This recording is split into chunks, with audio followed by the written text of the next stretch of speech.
tema que eu estou colocando dentro do programa de um todo, eu vou, obviamente, ter ponto de contato com a palestra seguinte. Nas dúvidas das minhas aulas, vocês perguntem ao Dr. Mauro Naster, e nas dúvidas que tiverem com ele, perguntem a ele, porque o meu assunto entrará pelo dele, o dele entrará no meu. O dele, certamente, com questões mais específicas de Gênesis 1 e 2, pelo que eu vi do programa. E à tarde eu vou entrar em coisas também do tema da tarde, mas muito superficialmente sobre imagem de Deus. E à tarde vocês terão um especialista falando sobre imagem de Deus. Então os assuntos vão se interseccionar e eu creio que será produtivo para todos nós. O tema que eu estou usando é o Deus Criador e o caráter soteriológico da criação. A partir do início, eu começo a observar que a Bíblia ela não tenta explicar a existência de Deus. Ela parte do pressuposto de que Deus existe. No princípio, criou Deus dos céus e a terra. Ou seja, as coisas começam a valer no tempo a partir dali, porque até então é eterno. Mas agora Deus cria, e na criação de Deus envolve o tempo e envolve a história. No Salmo 90, então, Moisés escreve: antes que os montes nascessem e se formassem a terra e o mundo, de eternidade a eternidade, tu és Deus. Pronto, resume. Agora, como é que era a eternidade? Bom, eu gosto daquela perspectiva de Agostinho, quando ele fala sobre as pessoas ficarem querendo saber demais sobre a eternidade, e na realidade isso não foi revelado a nós, e nós devemos nos ater àquilo que Deus revelou. A figura de Calvino, que se inspira bastante no posicionamento de Agostinho, é de que nós devemos aprender pelo Espírito, que é o grande mestre, e que o Espírito nos ensina pela sua escola. E a escola do Espírito é a palavra. Então nós temos que ser alfabetizados pela palavra e fazermos todos os nossos cursos pela palavra, porque é por ali que o Espírito nos guia. Continuemos aqui. Moisés, por revelação direta de Deus, né, revelação a partir de Pedro, porque toda essa escritura, todos esses homens que falaram movidos pelo Espírito Santo de Deus, ele vai narrar os atos criadores de Deus. Ele, então, não se preocupa em falar com mais detalhes a respeito que, mediante a sua palavra, faz com que do nada surja a vida. Esse Deus cria o universo, esse Deus estabelece suas próprias leis, e é interessante entender isso, que às vezes a gente fala assim, me parece um espírito deísta disfarçado, o mundo é regido pelas suas leis. O mundo não é regido pelas suas leis, o mundo é regido por Deus, e ordinariamente pelas leis que ele criou, e ele preserva estas leis. Se você pensar apenas em leis autônomas, você pode cair num deísmo, um mundo como um relógio que funciona conforme o programa de um Deus ausente, que já não mais está conosco. Mas então, Deus, ele estabelece suas leis próprias e ele avalia a sua criação como sendo boa. Moisés apenas apresenta, então, o Deus Todo-Poderoso, exercitando o seu poder de forma criativa, criadora, conforme o seu propósito eterno. Deus existe. Este é o fato pressuposto em toda a narrativa da criação. Isso nos basta. Calvino dizia, comentando Romanos, que você deve caminhar até onde a Bíblia vai. Se Deus fala, você pode falar. Se Deus não fala, não se atreva. Não pertence a nós, isso pertence a Deus. Então, Deus cria segundo a sua palavra, e isso nos enche de alegria, de admiração, nos enche de reverente temor. Deus fala e as coisas acontecem.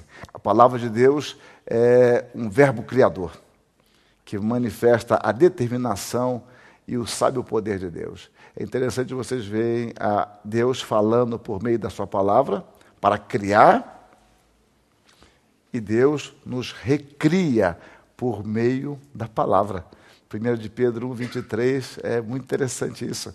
Nós fomos gerados não de semente corruptível, mas de semente incorruptível mediante a palavra, que ela não se corrompe. Deus age por meio da sua palavra.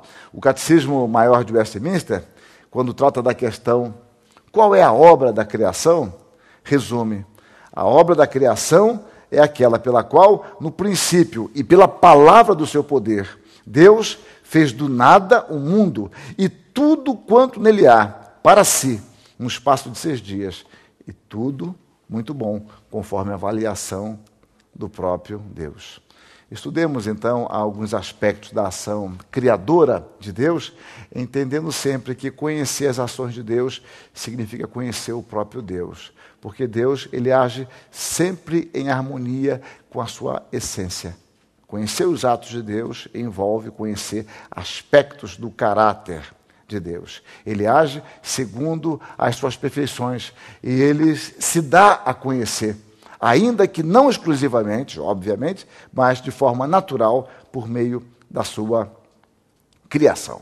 Isso me conduz ao primeiro capítulo, que é a origem do homem segundo as Escrituras. A narrativa bíblica. Gênesis 1 e 2, que será o alvo de aulas posteriores, não é história de estranhos. É interessante entender isso. Deixa eu tentar ilustrar. Se alguém fala a história da sua vida, para mim, eu posso ter algum interesse, curiosidade, saber os aspectos daquela família, como foi, como não foi, as dificuldades que passaram, como chegaram aqui, se for uma família de imigrantes, há um interesse natural. Mas se alguém fala da sua família, é diferente. Alguém está falando da minha família, olha, do seu tataravô, quando foi que ele creu? As transformações que houve na família, saber sobre a sua avó, sobre a sua mãe, como ela foi educada. Isso tem um interesse diferente para nós. Então, quando nós pensamos em Gênesis 1 e 2, nós estamos estudando a gente. Nós não estamos estudando os seres distantes, indiferentes de uma outra raça. Nós estamos estudando a nossa genealogia, é a nossa própria vida. Tratar da criação do homem significa falar de nós mesmos, de nossa origem, de nossa história, por meio de nossos primeiros pais. Assume um sentido bastante diferente. É possível, então, é impossível fazer isso de forma indiferente. Falar da nossa história de forma indiferente é impossível. Por isso que nós não podemos estudar apenas cientificamente essa história, ou apenas idealmente, dentro de um positivismo epistemológico inexistente. Eu isolo o fato e eu estou distante dele. Não, nós estamos envolvidos com isso. Totalmente envolvidos. Aliás, eu digo em outro lugar que é impossível fazer teologia desapaixonadamente, porque aquilo tem tudo a ver com o meu viver, com o meu crer, com minhas relações das mais variadas em todos os âmbitos da minha existência. Bom, tornemos aqui. A concepção cristã da criação do homem encontra a sua base, encontra o seu fundamento na palavra de Deus. E o texto que eu quero me deter nesse primeiro momento é este aqui. Às vezes agarro o computador e dispara. É o meu laserzinho. Bom, esse texto que eu quero me deter. Pela fé, entendemos que o universo foi formado pela palavra de Deus, de maneira que o visível veio a existir das coisas que não aparecem. Meus irmãos, esse texto aqui é um texto de grande profundidade. O resumo que ele faz é suficiente para eu entender algo a respeito da criação e, ao mesmo tempo, confessar o mistério. Alguns aspectos estão pressupostos aqui. Vamos lá. Primeiro, Deus é o ser eterno que antecede a toda a criação. Deus não se confunde com a matéria. A matéria não é simplesmente uma extensão de Deus. No princípio criou Deus. Ou seja, no princípio da história que passa a ser contada, o Deus que antecede a história, ele age, ele cria. Segundo aspecto, a fé é que deve dirigir a nossa compreensão a respeito da criação, porque é pela fé que nós entendemos isto. E isso nos basta. Sem fé é impossível agradar a Deus. Sem fé nós jamais poderemos ter uma compreensão adequada, não exaustiva, mas adequada da criação. Há uns 2 anos atrás, me parece, eu não tenho bem o controle, nós publicamos um artigo sobre esse assunto, sobre a fé e a ciência, e dizia que rompendo em fé com a fé. A ideia é de que você não faz ciência sem fé. Eu não posso discutir isso aqui agora, não é meu alvo, nem teria tempo para isso, mas a fé, que nós chamamos de fé, é dom de Deus. O cientista trabalha com as suas hipóteses. e aquilo é um ato de fé. E a minha brincadeira com meus alunos é que o grande sonho da hipótese é virar tese. Bom, mas vamos continuar aqui. Terceiro aspecto. A criação é um ato livre da vontade soberana de Deus. Deus criou conforme a sua livre determinação e graça. Não há pressões externas ou necessidades internas que impulsionem Deus a criar. Deus ainda não havia criado o mundo, nem os anjos. Então Deus cria, ou quando Deus cria os anjos, pela sua própria determinação e graça. Deus não foi influenciado quando criou o mundo espiritual, quando criou a história, o tempo, quando criou a história, quando criou o homem. Não há influência e não há carências em Deus. Deus está sozinho. Cuidado com essa ideia de um Deus solitário que o Pink segue. Isso é perigoso. Deus sempre é relacional. Deus é Pai, é Filho e Espírito Santo. Não há necessidades internas em Deus. Deus fez o que fez e como fez, por sua livre determinação e graça. Eu digo aqui à frente, em algum lugar, que Deus, somente Deus, Ele é autopoderoso. Deus é autossuficiente. O único que se basta a si mesmo e não tem carências nem internas, nem externas. Quarto aspecto, nada pode existir sem que tenha sido criado por Deus. No princípio criou Deus os céus e a terra. Os céus e a terra são obras de Deus. O que existe, existe porque Deus criou, quer direta, quer indiretamente, mas faz parte do desenho de Deus, do controle de Deus sobre toda a realidade. Não há independência fora de Deus. A afirmação de uma independência fora de Deus significaria cair, no mínimo, num dualismo. Você cairia numa ideia de dois deuses, ou algo que exista por si só, fora de Deus. Para resumir isso aqui, vai chover pergunta, mas eu não vou responder que não vai dar tempo. Então, Satanás existe porque Deus o preserva. Pronto. Satanás é servo de Deus. Sem querer, mas é. Porque Deus é o Senhor de todas as coisas. Bom, pronto. Não adianta me perguntar depois sobre isso, a gente tem voltado às Escrituras. Quinto ponto. A palavra de Deus é o verbo criador. Deus fala, Deus age por meio da sua palavra. 6. A criação primária foi gerada do nada. Tradicionalmente é chamado de creatio ex nihilo.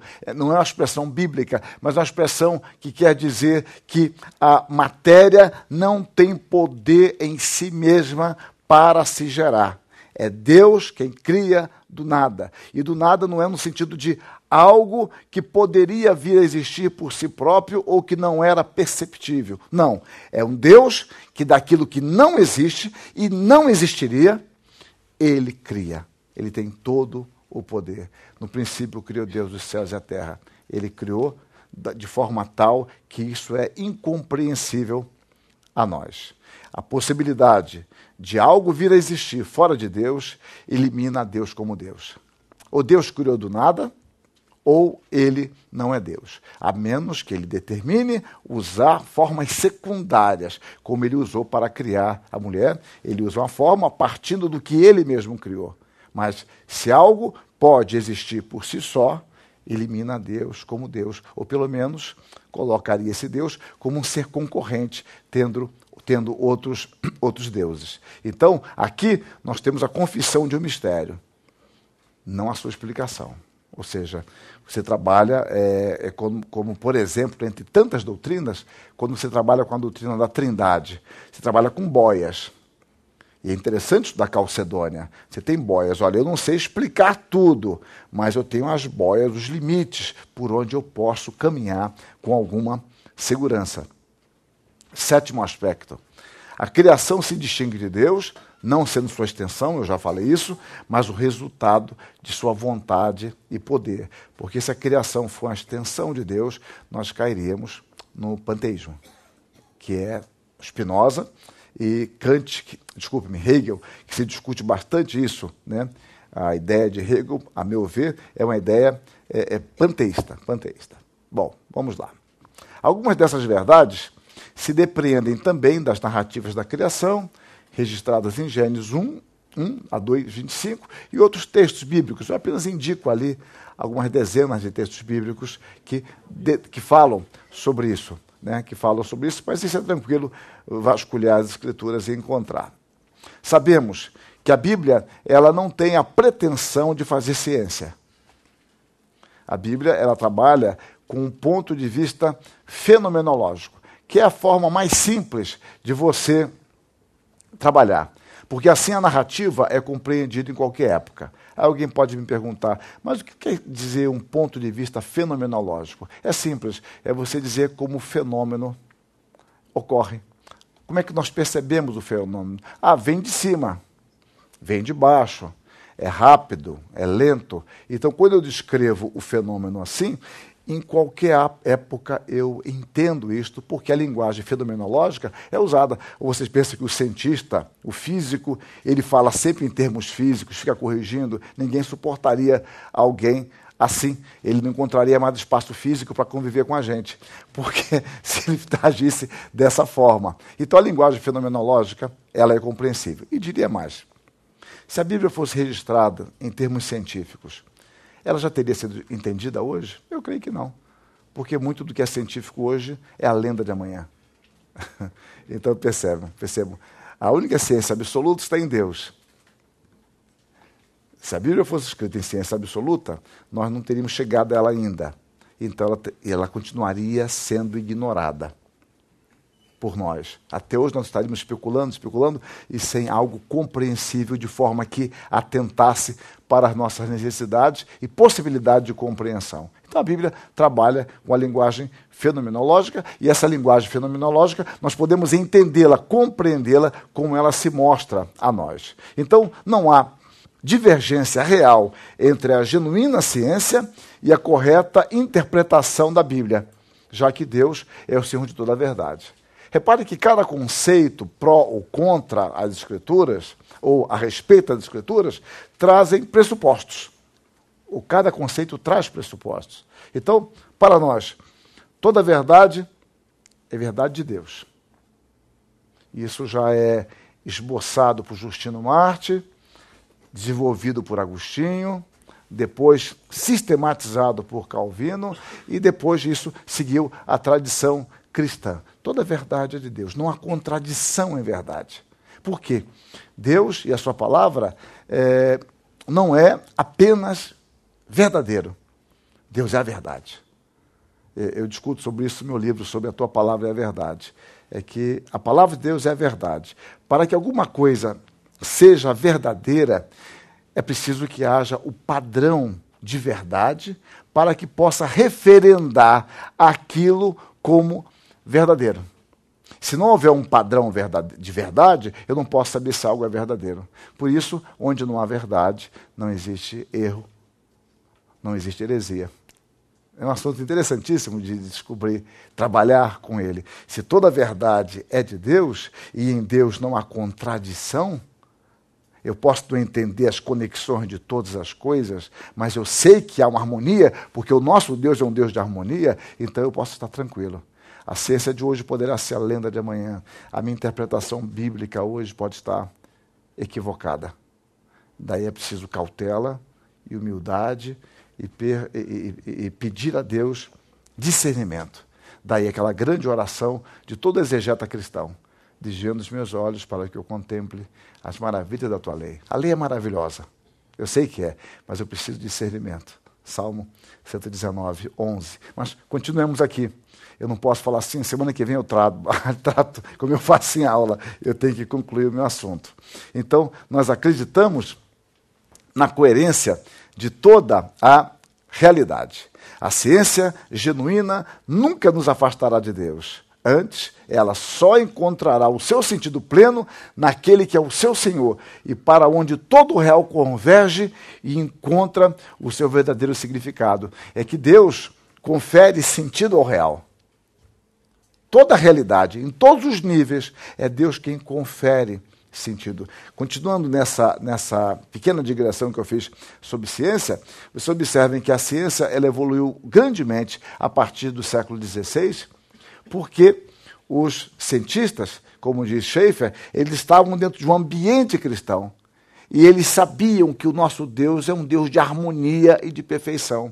E eu posso estudar os fenômenos. Eu não consigo entender os fenômenos perfeitamente, mas eu sei que há uma conexão entre eles e que há um princípio de causalidade, porque tudo isso vem de Deus. E como eu sei que Deus é um Deus de ordem, há uma ordem na natureza, que pode me parecer caos agora, mas há uma ordem. Mas eu posso investigar isso, porque provém de Deus. Isso deu um grande estímulo à ciência. É por isso que a ciência evoluiu grandemente entre os cristãos e, de um modo especial, entre os cristãos protestantes. Mas isso não é meu assunto aqui, é apenas uma menção.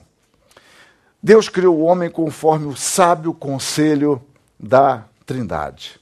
Deus faz todas as coisas, diz Paulo, conforme o conselho da sua vontade. O salmista diz que Deus age conforme o seu prazer e conforme a sua própria deliberação. Todos os seus atos, livres como são, constituem-se em manifestações do poder de Deus, da sua soberania. Então, Deus é aquele que não precisa de conselheiro. Na criação, ele manifesta aspectos da sua sabedoria, do seu prazer e do seu propósito. Jeremias, então, ele escreve: o Senhor fez a terra pelo seu poder, estabeleceu o mundo por sabedoria e com a sua inteligência estendeu os céus. Repare uma síntese, né? Deus usou o seu poder para criar a terra. Ele estabelece o mundo com sabedoria e com a sua inteligência estendeu os céus. Ele fala do poder, sabedoria e inteligência de Deus na criação. Não explica como Deus fez isso, mas diz que Deus usou do seu poder, da sua sabedoria e da sua inteligência. Então, a criação, ela é resultado do poder de Deus, da vontade de Deus, revelando aspectos da grandeza de Deus. Sem a revelação, seria totalmente impossível conhecer a Deus. Quando você pega Mateus 11, 27, você encontra, aparentemente, se você terminar no meio do versículo, você encontra um circuito fechado. Ninguém conhece o Pai, senão o Filho. Ninguém conhece o Filho, senão o Pai. Um circuito fechado. Eles se conhecem perfeitamente. E eles se conhecem como de fato são. Porque o conhecimento deles é um autoconhecimento.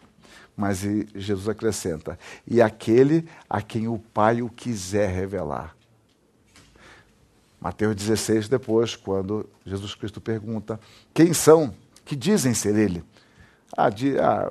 Jeremias, Elias, um dos profetas. E ele pergunta: e tu? Que me dizes? Tu és o Cristo, Filho de Deus vivo, diz Pedro. E a resposta de Jesus é: bem-aventurado és Simão Bar-Jonas, porque não foi carne e sangue quem tu revelou, mas meu Pai que está nos céus. Ninguém conhece o Filho, senão o Pai, aquele a quem o Pai o quiser revelar. Tu és o Cristo, o Filho de Deus. Não foi carne e sangue que tu revelou, mas meu Pai que está nos céus. Pedro conclui essa carta, 2 de Pedro 3,18, dizendo: antes crescei na graça e no conhecimento de nosso Senhor Jesus Cristo. Conhecer a Deus é uma questão de graça. Nós conhecemos a Deus porque Ele se dá a conhecer a nós. Sem a revelação, seria impossível conhecer a Deus. Vários textos que eu aponto ali e digo que no relato da criação do homem encontramos o registro inspirado. Também disse Deus: façamos o homem à nossa imagem, conforme a nossa semelhança. Deus se aconselha consigo mesmo.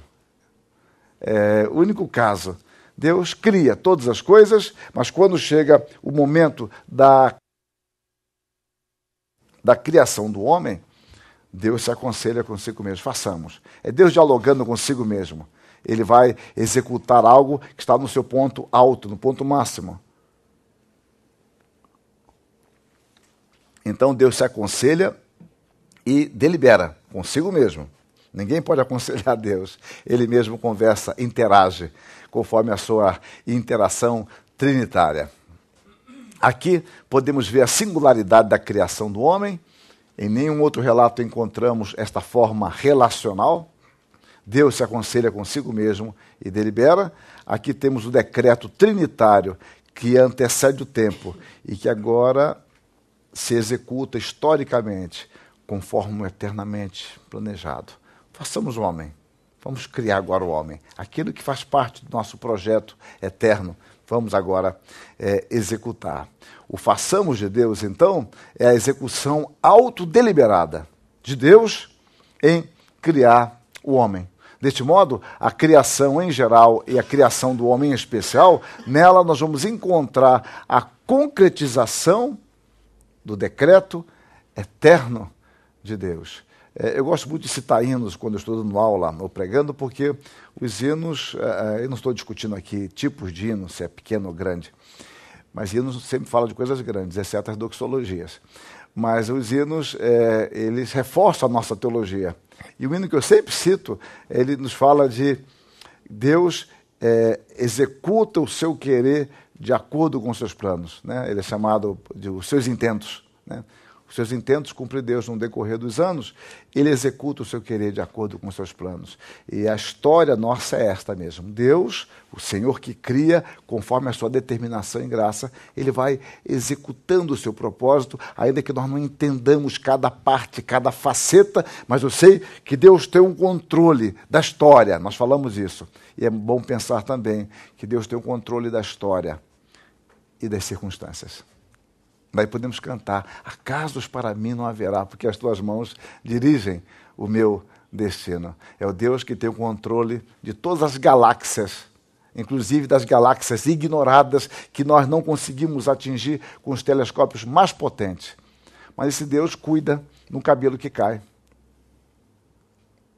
É impressionante isso, né? Assim, escapa a nossa compreensão.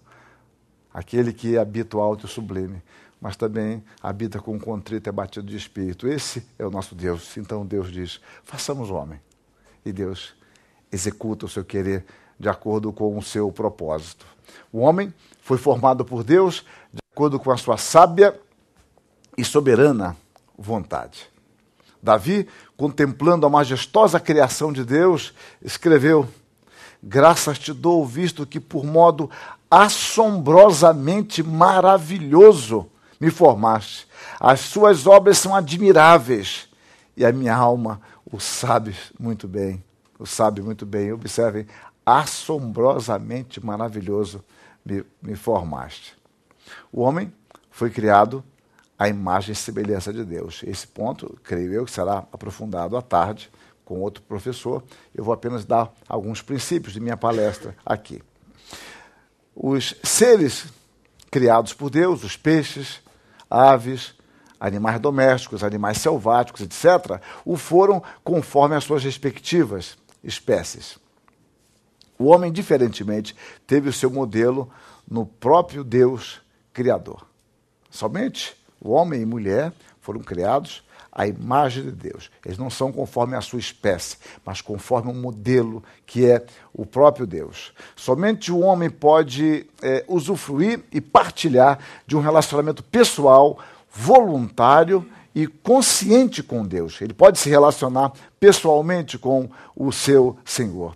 Quando se trata de encontrar uma companheira para o homem, com o qual ele possa se relacionar de forma pessoal, não se encontra, então, nada parecido no resto da criação, a solução, a nova criação, tirada da costela de Adão. Adão se completará com a sua esposa, passando a haver uma fusão interpessoal, constituindo-se os dois numa só carne. E esses dois foram unidos por Deus. A constatação de Deus é que não seria para o homem permanecer só. É algo muito interessante, é que Deus, ele perceber, entendam, aqui uma expressão humana. Deus percebe as nossas necessidades antes de nós percebermos.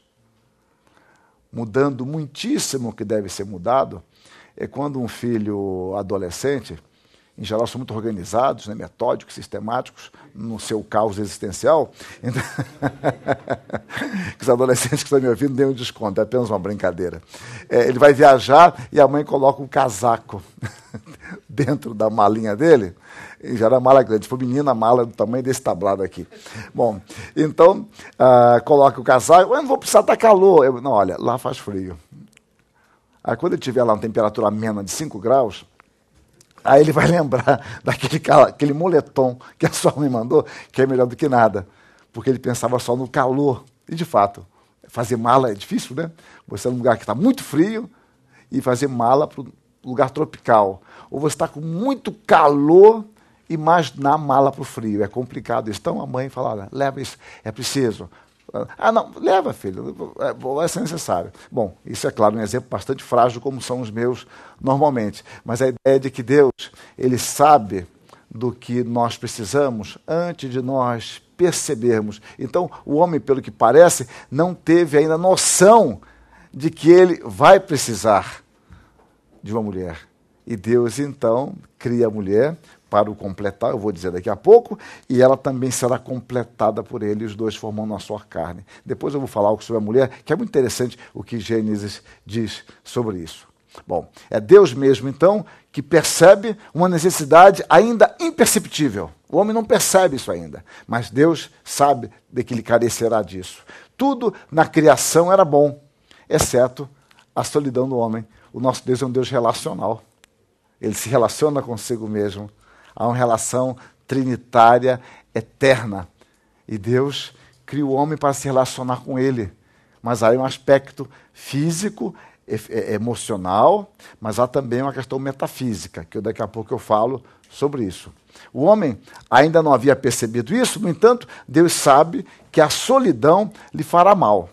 Aí é uma confusãozinha às vezes com a gente. Ah, eu gosto muito de estar só. Eu também, depois de ficar o dia inteiro conversando com meus alunos, eu quero ficar um pouquinho só. A solidão é muito bom. Bom depois de estar com muita gente. Ou seja, estar só circunstancialmente não é viver sozinho. É diferente. Todos nós gostamos de algum momento ficar só, pensar, refletir. Eu gosto muito disso, mas não de viver sozinho. Então o homem estaria sozinho, mas isso vai lhe fazer mal. A carência vai se tornar evidente. Deus passou diante de Adão todos os animais para que eles pudessem dominá-los, distinguindo cada espécie. Então Adão já teve a experiência com a criação toda, ele vai poder dominá-los, eu vou falar sobre isso ainda um pouco depois, e ele vai usar sua inteligência para isso, mas tudo bem, caminhamos aqui.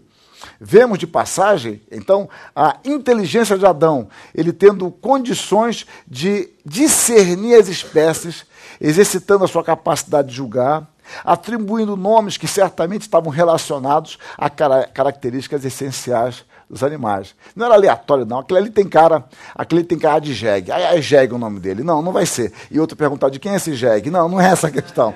Não, a questão não era essa. Ele vai usar a sua inteligência para poder classificar. E ele vai tendo esse contato com os animais, com toda a criação. Entre toda a criação, não há uma companheira à altura do homem. Não me pergunte se ele se pensou, aquilo ali, quem sabe. Não, não tinha nada que ele tivesse alguma fixação. Né? Então, como ser sociável que é, o homem necessitará de compartilhar conhecimentos e afetos. Amar e ser amado. O homem, de fato, foi criado por Deus para viver em companhia de seus semelhantes, mantendo uma relação de ideias, valores e sentimentos. Deus, como uma espécie de pai da noiva, leva-a até o noivo. E uma curiosidade aqui. Adão aprovou a nova criação de Deus. E as primeiras palavras do homem registradas nas Escrituras não é que ele era calado e com a mulher aprendeu a falar. Não é isso que eu estou dizendo. Eu estou dizendo que as primeiras, vocês estão com ambiguidades. Então é o seguinte, o que eu estou dizendo é que as primeiras palavras registradas do homem nas Escrituras foram estas. Esta, afinal, é osso dos meus ossos e carne da minha carne, chamar-se-á varoa, porquanto do varão foi tomada. É a primeira vez que aparece o homem falando. Isso dá um tom de poema, né? E de poesia. O homem se agrada da sua mulher e ele fala. Há um registro da sua fala. Agora, tornou-se possível uma relação satisfatória para o homem e, ao mesmo tempo, eles poderão se perpetuar por meio da procriação, como um ato que reflete a sua identidade de amor e complemento, enchendo a terra, sujeitando-a conforme a ordem divina. O paraíso está pronto para se expandir. Agora sim, eles podem caminhar e dar prosseguimento à ordem divina. A criação da mulher, a companheira do homem. A mulher foi criada para ser companheira do homem. Deste modo, percebe-se a ideia de complemento. O paraíso sem a mulher seria um paraíso incompleto. Insatisfatório. Outro dia eu estava fazendo uma palestra sobre uma família cheia do Espírito Santo e comecei por aí, e aí comecei a mostrar umas gravuras. O paraíso sem a mulher era isso. Aí todo mundo ria, mas era incompleto. Era insatisfatório. O paraíso sem a sua esposa seria insatisfatório. Por sua vez, já que a mulher completaria o homem, esta tornar-se-ia da mesma forma incompleta, se não cumprisse a sua missão. E aí vem a questão. A palavra de Deus nos diz que Deus vai criar uma auxiliadora idônea. Far-lhe-ei uma auxiliadora que lhe seja idônea. É a solução encaminhada por Deus. A palavra auxiliadora é interessante. Na minha igreja, eu sou presbiteriano, então, presbiteriano do Brasil, a Sociedade de Senhoras, deve ter aqui várias igrejas com sociedades semelhantes, chama de SAF, Sociedade Auxiliadora Feminina. Algumas épocas lá atrás surgiam, de vez em quando aparece alguém, mas é raro, mas acontece. De alguém, isso não é auxiliadora, não é um nome bom, a mulher ser auxiliadora, etc. E quando eu estive estudando isso alguns anos atrás, observei que a palavra auxiliadora é uma palavra especialmente usada para descrever a Deus. Deus é o nosso auxílio, Deus é o nosso socorro. Peguem a palavra Ezé e vejam nas Escrituras como ela ocorre. É uma palavra usada muito enfaticamente para Deus. E essa palavra é usada e aplicada à mulher. A mulher exercita um trabalho quase divino.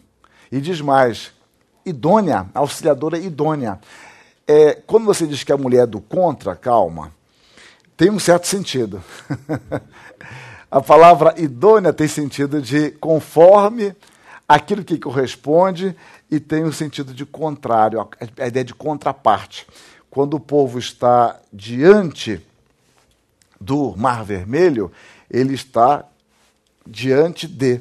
A palavra usada para diante de é essa palavra que é traduzida por idônea, porque ela tem o sentido literal de contraparte àquele que está diante de mim e que é contrário. Mas que é contrário não é para contrariar, é para completar. Isso é magnífico. Os dois se completam. Os dois se completam. Então Deus criou a ideia de uma engrenagem.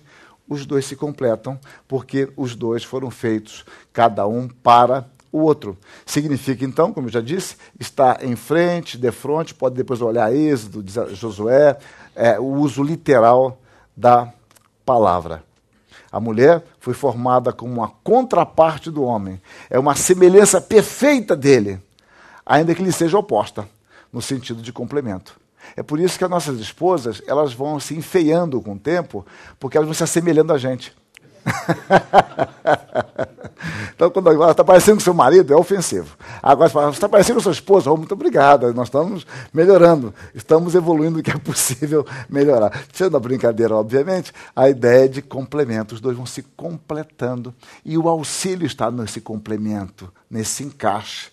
Nós vamos amadurecendo e vamos crescendo. Obviamente, as implicações disso são longas implicações que não me cabe aqui analisar, eu estou apenas tentando falar um pouco sobre a criação.